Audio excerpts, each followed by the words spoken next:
Programme नारी लोक लैके हाज़र है जी।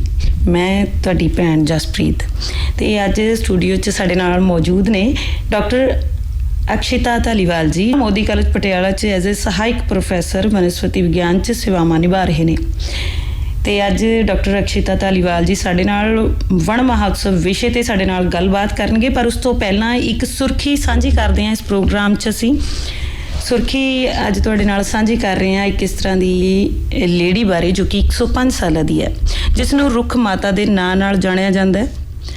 उन्हां ने अपनी इस सारी उम्र च जिहड़ा वातावरण च बहुत ही ज़्यादा वधिया योगदान पाया वातावरण की राखी लई। ते करनाटका दी 105 साला जिसका नाम है सालू मरडा ठिमका हुण तक 8000 के करीब रुख लगा चुकी है। इसलिए सालू मरडा ठिमका नूं भारत सरकार वालों 2018 च पद्म श्री अवार्ड नाल सन्मानित भी किया जा चुका है। तो यही साडा जिहड़ा अज दा विशा होएगा। तो पहला तो स्वागत कर लैने अपने जिहड़े डॉक्टर साहब मौजूद ने स्टूडियो च इस वेले। स्वागत है जी। धन्यवाद जी, बहुत बहुत तुहाडा मैनू इस विशेष मौके ते सदन दा। अज दा विशेष मौका है जिहदे च आपां वन महोत्सव मना रहे हैं जी। ते तुहाडा बहुत बहुत शुक्रिया कि इस बहुत ज़्यादा इस वेले इस विषय नूं जानन दी लोड़ है ते तुसीं मैनू इस मौके ते गलबात करन लई सद्दिया जी। तो फिर पहला तो असीं अपनी भैणां नूं दस दईए कि जिहड़ा वन महोत्सव है क्यों ते कदों मनाया जाता है। हाँ जी, ये जो वन महोत्सव है ये आपां सब तो पहला 1950 दे विच शुरू किया गया सीगा। यूनियन मिनिस्टर जो अपने एग्रीकल्चर दे फूड दे यूनियन मिनिस्टर सीगे KM मुंशी द्वारा ये आपां शुरू किया सीगा कि लोकां दे विच जागरूकता पाउण लई कि क्यों आपां अपने नेचर नूं, अपनी धरती माँ नूं, अपने आले दुआले वाले वातावरण नूं सेव करना है ते क्यों उन्होंने बचा के रखना है। इहदे राहीं आपां लोकां दे विच जागरूकता पाउंदे हैं कि भी किद्दां लोकी अपने आले दुआले दे वातावरण नूं बचा सकते हैं ताकि उहदे विच आपां रहन योग बना सकीए, अपने आने वाली जनरेशन नूं अच्छा रहने दा वातावरण दे सकीए। ये हर साल जुलाई दे मंथ दे विच मनाया जाता है जी। ते जुलाई ही क्यों मनाया जाता है, इस वीक इस जो मंथ दे विच आपां कहने हैं मॉनसून शुरू हो जाता है। मॉनसून करके अपने जिन्ने आपां पौधे लाउने हैं वो छेती ग्रो कर जाते हैं। ते एक टर्म आउंदी है साइंस दे विच कैंबियम। कैंबियम जो है इस मंथ दे विच बहुत ज़्यादा एक्टिव हुंदी है, जिस करके आपां जुलाई दे मंथ दे विच ये अवेयरनेस कैंपेन है जिहड़ा चलाते हैं जी। देखो शुरू तो ही जिहड़ी मुड़ कदीम तो ये जिहड़े यतन किए जा रहे हैं वातावरण नूं बचाउण दे लई। एक तो देखो पोल्यूशन है जिहड़ा दिनों दिन वध रहा है, ये भी एक कारण असीं मान सकते हैं क्योंकि दिनों दिन जिहड़ी सहूलतां घरां च वधदियां जा रहीਆਂ ने, चाहे वो अच्छा फर्नीचर है, चाहे वो घर च कोई भी आपां चीज़ बनाउने आ तो लक्कड़ दी बनाउने आ, तो उहदे करके जिहड़ी कटाई है ना, रुखां दी कटाई वो दिनों दिन वधदी जा रही है। तो जिहड़ी पोल्यूशन की गल रही, गड्डियां तो देखो अजकल सारिਆਂ कोल ही ने, तो पोल्यूशन का जिहड़ा पद्धर है वो वधदा जा रहा है। लॉकडाउन के दौरान देखो कितना साफ हो गया सी मौसम, जिहड़ी ओजोन लेयर है वो भी जिहड़ी है वो सही हो गई सी। किन्ने छोटी छोटी जिहड़ी समस्यावां ने वो सही होईयां सी। ते अज फिर उही गल्लां सानूं मुड़ के करन दी जरूरत पै रही है।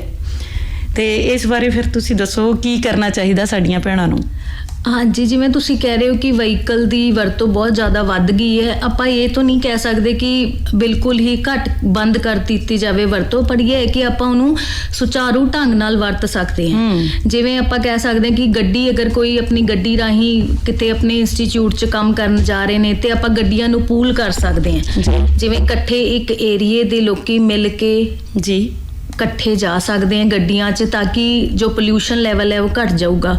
जिवें तुसीं एक बार सुनिया होना दिल्ली च ऑल्टरनेट डेज का एक चलिया सी मुहिम, जिहदे करके ऑड एंड ईवन नंबर गड्डियां दा कि भी एक टाइम ते एक दिन च ऑड चलन की, एक च ईवन चलन की, उहदे नाल पोल्यूशन ते बहुत ज़्यादा कंट्रोल हो गया सीगा क्योंकि गड्डियां दा जो नंबर है वो डिक्रीज हो गया सी। या आपां कह सकते हैं कि बाय साइकिल आपां जा सकते हैं। जदों असीं छोटे हुंदे सी आपां साइकिल राहीं स्कूल जांदे सी, पर हुण की हो गया जिवें जिवें समा बदल रहा है, टेक्नोलॉजी एडवांस हो रही है, बच्चे भी कहते कि भी असी बाय कार जाना है या आपां बसिस च जाना है। तो इस करके आपां नूं दोबारा हुई पुरानियां चीज़ां ਥੋੜੀ ਥੋੜੀ ਵਰਤੋਂ ਚ ਲਿਆਣੀ ਚਾਹੀਦੀ ਤਾਂ ਕਿ ਆਪਾਂ ਆਪਣੇ এনवायरमेंट ਨੂੰ ਪ੍ਰੋਟੈਕਟ ਕਰ ਸਕੀਏ। ਜੀ ਜਾਗਰੂਕ ਹੋ ਰਹੇ ਨੇ ਵੈਸੇ ਤਾਂ ਲੋਕੀ ਬਹੁਤ ਜ਼ਿਆਦਾ। ਸਾਈਕਲਿੰਗ ਦੀ ਗੱਲ ਜਿਵੇਂ ਤੁਸੀਂ ਕੀਤੀ ਹੈ, ਸਾਈਕਲ ਫਿਰ ਤੋਂ ਦੁਬਾਰਾ ਸ਼ੁਰੂ ਕਰ ਲਏ ਆ ਲੋਕਾਂ ਨੇ। ਸਵੇਰੇ ਸਵੇਰੇ ਜਦੋਂ ਅਸੀਂ ਸੜਕਾਂ ਤੇ ਦੇਖਦੇ ਹਾਂ, ਜਦੋਂ ਆਉਂਦੇ ਜਾਂਦੇ ਹਾਂ ਤਾਂ ਸਾਈਕਲਿੰਗ ਜਿਹੜੀ ਲੋਕੀ ਕਰਦੇ ਹੁੰਦੇ ਨੇ, ਮੁੜ ਕੇ ਉਹੀ ਪੁਰਾਣੀ ਚੀਜ਼ਾਂ ਤੇ ਲੋਕੀ ਆ ਰਹੇ ਨੇ। ਪਰ ਫਿਰ ਵੀ ਜਿਵੇਂ ਗੱਡੀਆਂ ਦੀ ਮੈਂ ਗੱਲ ਕੀਤੀ ਹੈ ਵੀ ਜਿਹੜੀ ਵਹੀਕਲ ਹੈ, ਸਹੂਲਤਾਂ ਨੇ ਬਹੁਤ ਜ਼ਿਆਦਾ ਵੱਧ ਗਈਆਂ ਨੇ। ਸਾਡਾ ਜਿਹੜਾ ਟਾਈਮ ਦਾ ਮੈਨੇਜਮੈਂਟ ਦਾ, ਕਿਉਂਕਿ ਸਾਰੇ ਅੱਜ ਕੱਲ੍ਹ ਜੋਬ ਕਰਦੇ ਨੇ, ਨੌਕਰੀ ਪੇਸ਼ਾ ਨੇ, ਤਾਂ ਉਸ ਕਰਕੇ ਸਾਨੂੰ ਕਾਹਲ ਵੀ ਰਹਿੰਦੀ ਹੈ ਵੀ ਅਸੀਂ ਛੇਤੀ ਤੋਂ ਛੇਤੀ ਅਸੀਂ ਆਪਣੇ ਕੰਮਾਂ ਤੇ ਜਾਈਏ, ਹੈ ਨਾ। ਤੇ ਗੱਡੀਆਂ ਦੀ ਜਾਂ ਵਹੀਕਲਾਂ ਦੀ ਆਪਾਂ ਜਿਹੜੀਆਂ ਵਰਤੋਂ ਕਰਦੇ ਹਾਂ, ਉਹਦੀ ਆਪਾਂ ਐਵੇਂ ਕਹਿ ਸਕਦੇ ਹਾਂ ਵੀ ਅਸੀਂ ਥੋੜ੍ਹਾ ਸੁਚਾਰੂ ਢੰਗ ਨਾਲ, ਜਿਵੇਂ ਤੁਸੀਂ ਕਿਹਾ ਹੈ ਨਾ, ਉਹ ਜਿੰਨਾ ਕੁ ਮਤਲਬ ਸਰ ਸਕਦਾ ਸਾਰ ਲੈਣਾ ਚਾਹੀਦਾ ਸਾਨੂੰ। ਜ਼ਿਆਦਾ ਵਰਤੋਂ ਤਾਂ ਸਾਡੀ এনवायरमेंट ਤੇ ਅਸਰ ਪਾ ਹੀ ਰਹੀ ਹੈ, ਉਹ ਅਸੀਂ ਦੇਖ ਹੀ ਰਹੇ ਹਾਂ। ਹਾਂਜੀ। ਤੇ ਅਗਲੀ ਆਪਾਂ ਗੱਲ ਕਰ ਲੈਂਦੇ ਹਾਂ ਵੀ ਇੰਡੀਆ 'ਚ ਜਿਹੜੀਆਂ ਮੂਵਮੈਂਟ ਨੇ ਉਹ ਕਿਹੜੀ ਇਸ ਟਾਈਮ ਚੱਲ ਰਹੀਆਂ ਨੇ ਵਾਤਾਵਰਨ ਬਚਾਉਣ ਦੇ ਲਈ। ਹਾਂਜੀ, ਇੰਡੀਆ 'ਚ ਆਪਾਂ ਕਹਿ ਸਕਦੇ ਹਾਂ ਆਲਰੇਡੀ ਬਹੁਤ ਸਮਾਂ ਪਹਿਲਾਂ ਤੋਂ, ਕਾਫੀ ਤੁਸੀਂ ਕਹਿ ਸਕਦੇ ਹੋ 300 ਈਅਰਸ ਪਹਿਲਾਂ ਤੋਂ ਇਹ ਮੂਵਮੈਂਟਸ ਚੱਲ ਰਹੀਆਂ ਨੇ। ਜਿਵੇਂ ਸਭ ਤੋਂ ਪਹਿਲਾਂ ਇੱਕ ਵੂਮਨ ਹੀ ਸੀਗੀ, ਜਿਵੇਂ ਤੁਹਾਡੇ ਪ੍ਰੋਗਰਾਮ ਦਾ ਨਾਮ ਹੈ ਨਾਰੀ ਲੋਕ, ਤੋਂ ਇੱਕ ਵੂਮਨ ਅੰਮ੍ਰਿਤਾ ਦੇਵੀ ਬਿਸ਼ਨੋਈ ਜੀ ਸੀਗੇ, ਜਿਨ੍ਹਾਂ ਨੇ 1731 AD 'ਚ ਰਾਜਸਥਾਨ 'ਚ ਇੱਕ ਮੂਵਮੈਂਟ ਚਲਾਈ ਸੀ। ਉੱਥੇ ਸਾਰੀ ਹੀ ਬਿਸ਼ਨੋਈ ਕਮਿਊਨਿਟੀ ਰਹਿੰਦੀ ਹੈ। ਉਹਨਾਂ ਨੇ ਚਲਾਇਆ ਸੀ ਕਿ ਵੀ ਅਗਰ ਇੱਕ ਟਰੀ ਨੂੰ ਬਚਾਉਣ ਲਈ ਆਪਾਂ ਨੂੰ ਕਿਸੇ ਦਾ ਇੱਕ ਸਿਰ ਵੀ ਕਟਾਉਣਾ ਪੈ ਜੇ ਤੇ ਉਹ ਆਪਾਂ ਕਹਿੰਦੇ ਕਿ ਉਹ ਵਰਥ ਹੈ ਉਹ ਚੀਜ਼, ਠੀਕ ਹੈ। ਉਹਨਾਂ ਨੇ ਵਹਾਂ ਕੇ ਰਾਜਾ ਨੇ ਜਦੋਂ ਸਾਰੀ ਏਰੀਏ ਦੀ ਮਤਲਬ ਕਟਿੰਗ ਕਰਕੇ ਉਹ ਉੱਥੇ ਆਪਣਾ ਮਹਿਲ ਖੜਾ ਕਰਨਾ ਚਾਹੁੰਦੇ ਸੀ, ਬਟ ਅੰਮ੍ਰਿਤਾ ਦੇਵੀ ਜੀ ਨੇ ਉਹ ਸਾਰੇ ਟਰੀਜ਼ ਨੂੰ ਹੱਗ ਕਰ ਲਿਆ ਤੇ ਉਹਨਾਂ ਨੇ ਉਹ ਮੂਵਮੈਂਟ ਨੂੰ ਰੋਕਣ ਲਈ ਆਪਣਾ ਮਤਲਬ ਸਿਰ ਵੀ ਕਟਾ ਲਿਆ। ਤੇ ਇਹ ਮੂਵਮੈਂਟਸ ਲਾਈਕ ਉਸ ਤੋਂ ਬਾਅਦ ਚਿਪਕੋ ਮੂਵਮੈਂਟ ਸਟਾਰਟ ਅੰਦੋਲਨ ਸ਼ੁਰੂ ਹੋਇਆ 1973 ਦੇ ਵਿੱਚ ਸਟਾਰਟ ਹੋਈ, ਜਿਹਦੇ ਬਾਰੇ ਆਪਾਂ ਸਕੂਲਾਂ 'ਚ ਬੱਚਿਆਂ ਨੂੰ ਬਹੁਤ ਕਾਮਨ ਪੜ੍ਹਾਉਂਦੇ ਹਾਂ। ਜੋ ਗੜਵਾਲ ਯੂਪੀ 'ਚ ਸਟਾਰਟ ਹੋਈ ਸੀਗੀ, ਉਹ ਸਭ ਤੋਂ ਪਹਿਲਾਂ ਵੂਮਨ ਹੀ ਸੀਗੇ ਜਿਨ੍ਹਾਂ ਨੇ ਸਟਾਰਟ ਕੀਤੀ ਸੀ। ਤੇ ਉਹਨਾਂ ਦਾ ਇੱਕ ਸਲੋਗਨ ਸੀਗਾ ਕਿ ਇਕੋਲੋਜੀ ਇਜ਼ ਇੱਕ ਪਰਮਾਨੈਂਟ ਇਕੋਨਮੀ, ਕਿ ਜੋ ਆਪਣਾ এনवायरमेंट ਹੈ वो ही अपनी ਪਰਮਾਨੈਂਟ ਪੂੰਜੀ ਹੈ। ਠੀਕ ਹੈ, ਜਿਹੜੀ ਆਪਾਂ ਕਹਿੰਦੇ ਕਿ ਹੁਣ ਆਪਾਂ ਲਗਜ਼ਰੀਜ਼ ਨੂੰ ਵੈਲਿਊ ਕਰਦੇ ਹਾਂ ਤੇ ਬੇਸਿਕਲੀ ਆਪਣਾ এনवायरमेंट ਹੀ ਆਪਣੀ ਪੂੰਜੀ ਹੈ, ਕਿਉਂਕਿ ਆਪਾਂ ਅਗਰ ਹੈਲਦੀ ਹੋਵਾਂਗੇ ਤਾਂ ਹੀ ਆਪਾਂ ਹੋਰ ਕੰਮ ਕਰ ਸਕਦੇ ਹਾਂ, ਹੀ ਅਸੀਂ ਸਹੂਲਤਾਂ ਵਾਲੇ ਉਹਨਾਂ ਨੂੰ ਮਾਣ ਸਕਦੇ ਹਾਂ, ਹਨਾ, ਲਗਜ਼ਰੀ ਚੀਜ਼ਾਂ ਲੈ ਵੀ ਸਕਦੇ ਹਾਂ ਤੇ ਉਹਨਾਂ ਨੂੰ ਵਰਤ ਸਕਦੇ ਹਾਂ। ਹਾਂਜੀ, ਤਾਂ এনवायरमेंट ਦੀ ਪ੍ਰੋਟੈਕਸ਼ਨ ਕਰਨੀ ਸਭ ਤੋਂ ਜ਼ਰੂਰੀ ਹੈ। ਉਸ ਤੋਂ ਬਾਅਦ ਐਪੀਕੋ ਮੂਵਮੈਂਟ ਚੱਲੀਆਂ ਜੋ 1983 ਦੇ ਵਿੱਚ ਕਰਨਾਟਕਾ ਦੇ ਵਿੱਚ ਚੱਲੀ, ਜਿਹਨੂੰ ਵੈਸਟਰਨ ਘਾਟਸ ਨੂੰ ਪ੍ਰੋਟੈਕਟ ਕਰਨ ਲਈ। ਦੈਨ ਉਸ ਤੋਂ ਬਾਅਦ ਸਾਇਲੈਂਟ ਵੈਲੀ ਮੂਵਮੈਂਟ 1976 ਦੇ ਵਿੱਚ। ਇਹਦੇ 'ਚ ਵੀ ਸੁਗੱਥਾ ਕੁਮਾਰੀ ਇੱਕ ਲੇਡੀ ਹੈ ਜਿਨ੍ਹਾਂ ਨੇ ਇਹ कि जो डैम्स को वो जो एरिया है वो उस एरिए को बायोडाइवर्सिटी हॉटस्पॉट कहा जाता है। बायोडाइवर्सिटी हॉटस्पॉट होंदा है जिहदे च सब तो वध जीव विभिन्नता पाई जाती है। तो उस एरिए नूं प्रोटैक्ट करन लई उन्हां ने ये मूवमेंट चलाई सी। उस तो बाद नर्मदा बचाओ अंदोलन चलाया गया, जो कि नर्मदा रिवर ते डैम बनाने दे अगेंस्ट सीगा। वो भी एक लेडी सीगे जिन्हां ने इहदे बारे कीता सी। दैन बहुत सारी होर मूवमेंट्स ने जो लगातार चलियां जा रही हैं, जिहदे च वूमेन दा एक बहुत वड्डा रोल है ते नारी शक्ति दा एक ये प्रूफ है कि नारी कुछ भी चाहे तो कर सकदी है। वैसे तो असीं कोई भी इंसान है जे कुछ करन दी इच्छा होवे तां कर सकदे ने, पर जिवें मूवमेंट्स दी आपां गल कर रहे सी ना, मूवमेंट्स देखो किन्ने टाइम तो किन्नियां पुराणियां, जदों अपना जन्म भी नहीं होया सी, है ना, उस टाइम तो ਚੱਲ ਰਹੀਆਂ ਨੇ ਤੇ ਹੁਣ ਤੱਕ ਵੀ ਸਾਡੀ ਕੋਸ਼ਿਸ਼ ਉਹੀ ਜਾਰੀ ਹੈ। ਇਹ ਕਿਉਂ ਸਾਨੂੰ ਜ਼ਰੂਰਤ ਪੈਂਦੀ ਹੈ ਬਾਰ-ਬਾਰ, ਕੀ ਅਸੀਂ ਸਮਝ ਨਹੀਂ ਰਹੇ ਇਸ ਚੀਜ਼ ਨੂੰ। ਤਾਂ ਸਾਨੂੰ ਜ਼ਰੂਰਤ ਹੈ ਕਿ ਅਸੀਂ ਆਪਣੇ ਵਾਤਾਵਰਨ ਦੀ ਸੰਭਾਲ ਕਰੀਏ, ਆਪਣੇ ਪਾਣੀ ਨੂੰ, ਜਿਹੜੇ ਕੁਦਰਤੀ ਸਰੋਤ ਨੇ ਉਹਨਾਂ ਨੂੰ ਬਚਾਈਏ। ਜੀ ਅਕਸ਼ਿਤਾ ਜੀ, ਇੰਡੀਆ 'ਚ ਪਹਿਲਾਂ ਮੂਵਮੈਂਟ ਦੀ ਗੱਲ ਕਰ ਰਹੇ ਸੀ ਵੀ, ਹੈ ਨਾ, ਕਿਹੜੀ ਚੱਲ ਰਹੀਆਂ ਨੇ ਜਾਂ ਚੱਲ ਚੁੱਕੀਆਂ ਨੇ, ਤੇ ਹੁਣ ਆਪਾਂ ਗੱਲ ਕਰ ਲੈਂਦੇ ਹਾਂ ਇਨਵਾਇਰਮੈਂਟ ਡੇ ਤੇ ਜਿਹੜੇ ਕੰਪੇਨ ਚਲਾਈ ਗਈ ਦਿੱਲੀ 'ਚ, ਪਹਿਲਾਂ ਉਹ ਗੱਲ ਕਰ ਲੈਂਦੇ ਹਾਂ। ਹਾਂਜੀ ਇਸ ਵਾਰੀ ਜੇ ਵਨ ਮਹੋਤਸਵ ਦਿੱਲੀ 'ਚ ਮਨਾਇਆ ਜਾ ਰਿਹਾ ਹੈ। ਜਿਵੇਂ ਦਿੱਲੀ ਦੇ ਜੋ এনवायरमेंट ਮਿਨਿਸਟਰ ਨੇ ਗੋਪਾਲ ਰਾਏ ਜੀ, ਉਹਨਾਂ ਨੇ ਹੁਣੇ ਕਿਹਾ ਸੀਗਾ ਕਿ ਵੀ ਇਸ ਵਾਰੀ ਆਪਾਂ ਇਹ ਜੋ ਵਨ ਮਹੋਤਸਵ ਹੈ 15 ਦਿਨ ਦਾ ਮੈਗਾ ਪਲਾਂਟੇਸ਼ਨ ਡਰਾਈਵ ਦੇ ਨਾਲ ਮਨਾਉਣਾ ਹੈ। ਉਹਨਾਂ ਨੇ 11 ਜੁਲਾਈ ਤੋਂ ਲੈ ਕੇ 25 ਜੁਲਾਈ ਤੱਕ ਲਗਾਤਾਰ ਪਲਾਂਟੇਸ਼ਨ ਡਰਾਈਵ ਚਲਾਉਣੀਆਂ ਨੇ। ਤੇ ਉਹਨਾਂ ਨੇ ਇਸ ਵਾਰੀ ਟਾਰਗੇਟ ਦਿੱਤਾ ਹੈ ਆਪਣੇ ਜੋ ਕੇਜਰੀਵਾਲ ਜੀ ਨੇ ਕਿ ਇਸ ਵਾਰੀ ਆਪਾਂ 35 ਲੱਖ ਸੈਪਲਿੰਗ ਪਲਾਂਟ ਕਰਨੇ ਨੇ ਡਿਊਰਿੰਗ ਦਿਸ ਡਰਾਈਵ। ਜੀ ਬਹੁਤ ਵਧੀਆ ਗੱਲ ਹੈ, ਕਿਉਂਕਿ ਦਿੱਲੀ 'ਚ ਬਹੁਤ ਜ਼ਿਆਦਾ ਪੋਲਿਊਸ਼ਨ ਹੈ, ਹਾਂਜੀ। ਸਾਨੂੰ ਸਾਰਿਆਂ ਨੂੰ ਪਤਾ ਹੈ। ਤੇ ਪੋਲਿਊਸ਼ਨ ਕਰਕੇ ਫਿਰ ਬਿਮਾਰੀਆਂ ਦਾ ਜਿਹੜਾ ਵਧਣਾ ਹੈ ਉਹ ਜ਼ਾਹਿਰ ਹੈ, ਕਿਉਂਕਿ ਸਾਹ ਲੈਣ 'ਚ ਦਿੱਕਤ ਹੈ ਨਾ, ਹੋਰ ਵੀ ਜਦੋਂ ਧੂੰਆਂ ਹੁੰਦਾ ਤਾਂ ਵਿਜ਼ਿਬਿਲਿਟੀ ਵੀ ਘਟ ਜਾਂਦੀ ਹੈ, ਤਾਂ ਹਾਂਜੀ। ਐਕਸੀਡੈਂਟਸ ਵੀ ਵੱਧ ਹੁੰਦੇ ਨੇ। ਠੀਕ ਹੈ ਜੀ, ਤੇ ਅੱਗੇ ਫਿਰ ਹੁਣ ਸਾਨੂੰ ਦੱਸ ਦਿਓ ਕਿ ਇੰਟਰਨੈਸ਼ਨਲ ਲੈਵਲ ਤੇ ਲੇਡੀਜ਼ ਦਾ ਜਿਹੜਾ ਐਨਵਾਇਰਨਮੈਂਟ ਨੂੰ ਲੈ ਕੇ ਕੀ ਰੋਲ ਹੈ?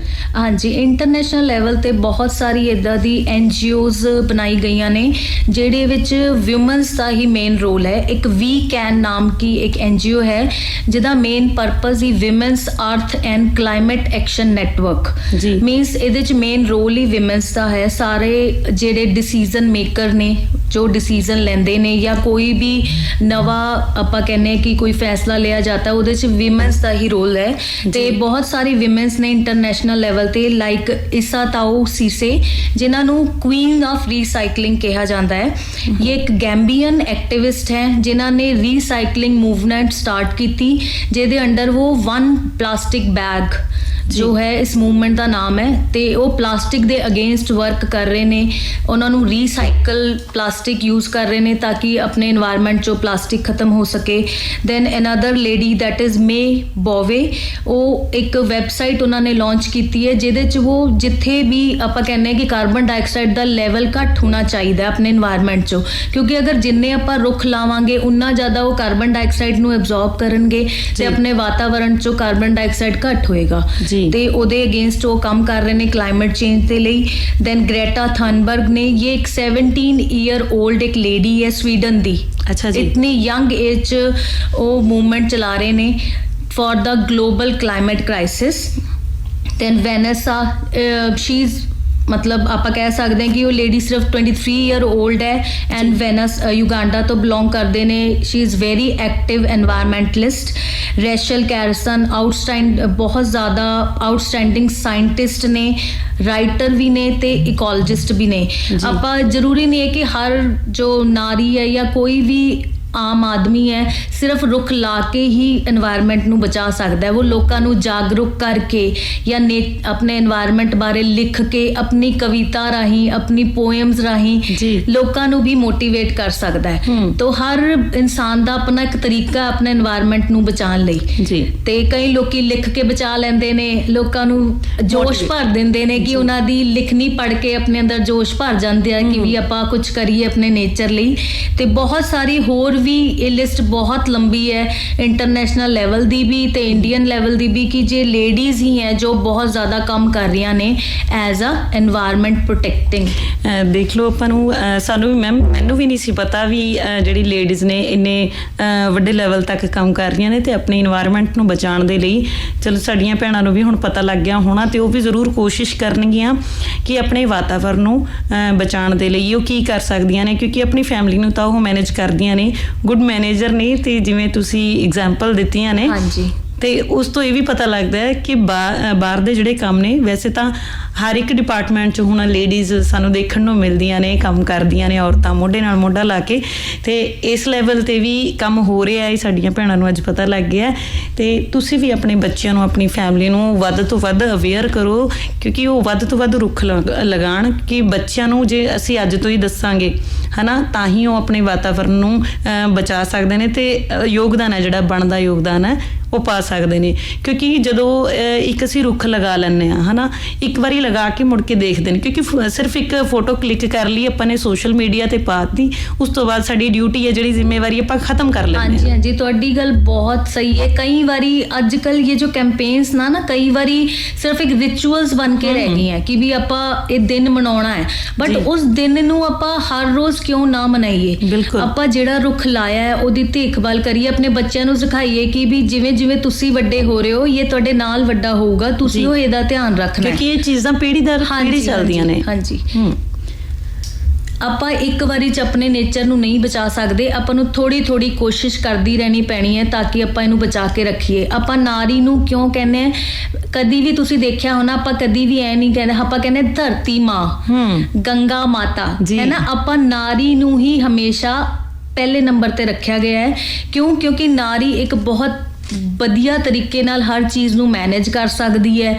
ਉਹ ਇੱਕ ਸੈਂਸਿਟਿਵ ਹੁੰਦਾ, ਉਹਦੇ ਚ ਆਪਾਂ ਕਹਿੰਦੇ ਨਾ ਜੈਂਟਸ ਨਾਲੋਂ ਥੋੜੀ ਜੀ ਸੈਂਸਿਟਿਵ ਹੁੰਦੀ ਹੈ, ਥੋੜੀ ਜੀ ਗੱਲ ਹੋ ਜਾਂਦੀ ਹੈ ਉਹ ਛੇਤੀ ਦਿਲ ਤੇ ਲੈ ਲੈਂਦੀ ਹੈ। ਤਾਂ ਅਗਰ ਨੇਚਰ ਲਈ ਵੀ ਆਪਾਂ ਨਾਰੀ ਨਹੀਂ ਕਹਿੰਦੇ ਕਿ ਵੀ ਉਹ ਜ਼ਿਆਦਾ ਸੈਂਸਿਟਿਵ ਹੈ, ਉਹ ਬਹੁਤ ਪਿਆਰ ਨਾਲ ਉਹਨੂੰ ਕੇਅਰ ਕਰ ਸਕਦੀ ਹੈ। ਜਿਵੇਂ ਆਪਾਂ ਆਪਣੇ ਬੱਚਿਆਂ ਦੀ ਕੇਅਰ ਕਰਦੇ ਹਾਂ, ਉੱਦਾਂ ਆਪਾਂ ਨਾਰੀ ਨੂੰ ਕਹਿੰਦੇ ਕਿ ਉਹ ਆਪਣੀ ਰੁੱਖਾਂ ਦੀ ਵੀ ਕੇਅਰ ਕਰਦੇ ਨੇ। ਉਹ ਜ਼ਿਆਦਾ ਅੱਛੇ ਤਰੀਕੇ ਨਾਲ ਜਿਵੇਂ ਘਰ ਨੂੰ ਮੈਨੇਜ ਕਰਦੇ ਆ, ਇਨੋਵੇਟਰਸ ਨੇ, ਕੁਝ ਨਵਾਂ ਕਰਦੀਆਂ ਨੇ ਘਰੇ ਵੀ ਨਾ, ਕੁਝ ਨਵਾਂ ਬਣਾਉਂਦੀਆਂ ਨੇ। ਏਦਾਂ ਹੀ ਉਹ ਨੇਚਰ ਨੂੰ ਬਚਾਉਣ ਲਈ ਵੀ ਨਵੀਆਂ ਚੀਜ਼ਾਂ ਕਰਦੇ ਰਹਿੰਦੇ ਆ, ਲੋਕਾਂ ਨੂੰ ਜਾਗਰੂਕ ਕਰ ਸਕਦੀਆਂ ਨੇ। ਤੇ ਮੈਂ ਸਾਰੀ ਆਪਣੀ ਭੈਣਾਂ ਨੂੰ ਵੀ ਕਹਾਂਗੀ ਕਿ ਉਹ ਆਪਣੇ ਆਲੇ ਦੁਆਲੇ ਵਾਲੇ ਲੋਕਾਂ ਨੂੰ ਵੀ ਜਾਗਰੂਕ ਕਰਨ, ਆਪਣੇ ਆਪ ਵੀ ਆਪਣੇ ਘਰਾਂ 'ਚ ਆਪਣੇ ਬੱਚਿਆਂ ਨੂੰ, ਤਾਂ ਕਿ ਆਪਾਂ ਮਿਲ ਜੁਲ ਕੇ ਆਪਣੇ ਨੇਚਰ ਨੂੰ ਬਚਾ ਸਕੀਏ। ਤੇ ਜਿਵੇਂ ਤੁਸੀਂ ਕਿਹਾ ਹਨਾ ਵੀ ਬੜੀ ਤਾਕਤ ਹੁੰਦੀ ਹੈ ਇੱਕ ਨਾਰੀ 'ਚ, ਤੇ ਆਪਣੀ ਗੁਰਬਾਣੀ 'ਚ ਵੀ ਲਿਖਿਆ ਹੈ, ਪਵਨ ਗੁਰੂ ਪਾਣੀ ਪੀਤਾ ਮਾਤਾ ਧਰਤ ਮਹੱਤ। ਦੇਖੋ ਦਰਜਾ ਸਾਰੀਆਂ ਚੀਜ਼ਾਂ ਨੂੰ ਆਪਣੀ ਫੈਮਿਲੀ ਦੇ ਨਾਲ ਰਿਲੇਟ ਕਰਕੇ ਉਹੀ ਗੱਲ ਹੋ ਗਈ ਨਾ, ਜਦੋਂ ਆਪਾਂ ਆਪਣੀ ਫੈਮਿਲੀ ਦੇ ਲਈ ਇੰਨਾ ਕੁਛ ਕਰ ਸਕਦੇ ਹਾਂ ਤਾਂ ਜਿਹੜੇ ਵਾਤਾਵਰਨ 'ਚ ਅਸੀਂ ਰਹਿਣਾ ਤਾਂ ਉਸਨੂੰ ਆਪਾਂ ਕਿਉਂ ਨਹੀਂ ਬਚਾ ਰਹੇ। ਫਿਰ ਇੱਕ ਲਾਸਟ ਸਵਾਲ ਮੈਮ ਤੁਹਾਡੇ ਤੋਂ ਇਹ ਹੈ ਕਿ ਤੁਸੀਂ ਆਪਣੇ ਪੱਧਰ ਤੇ ਵਾਤਾਵਰਨ ਨੂੰ ਬਚਾਉਣ ਦੇ ਲਈ ਕੀ ਕਰ ਰਹੇ ਹੋ? ਹਾਂਜੀ, ਮੈਂ ਜਿਵੇਂ ਬਤੌਰ ਸਹਾਇਕ ਪ੍ਰੋਫੈਸਰ ਮੁਲਤਾਨੀ ਮਲ ਮੋਦੀ ਕਾਲਜ 'ਚ ਵਨਸਪਤੀ ਵਿਗਿਆਨ ਵਿਭਾਗ ਵਿੱਚ ਕੰਮ ਕਰ ਰਹੀ ਹਾਂ। ਸਾਡੇ ਕਾਲਜ ਦੇ ਪ੍ਰਿੰਸੀਪਲ ਸਾਹਿਬ ਡਾਕਟਰ ਖੁਸ਼ਵਿੰਦਰ ਕੁਮਾਰ ਜੀ ਸਾਨੂੰ ਹਮੇਸ਼ਾ ਮੋਟੀਵੇਟ ਕਰਦੇ ਰਹਿੰਦੇ ਨੇ ਕਿ ਅਸੀਂ ਆਪਣੇ এনवायरमेंट ਨੂੰ ਬਚਾਉਣ ਲਈ ਕੁਛ ਨਾ ਕੁਛ ਕਰਦੇ ਰਹੀਏ।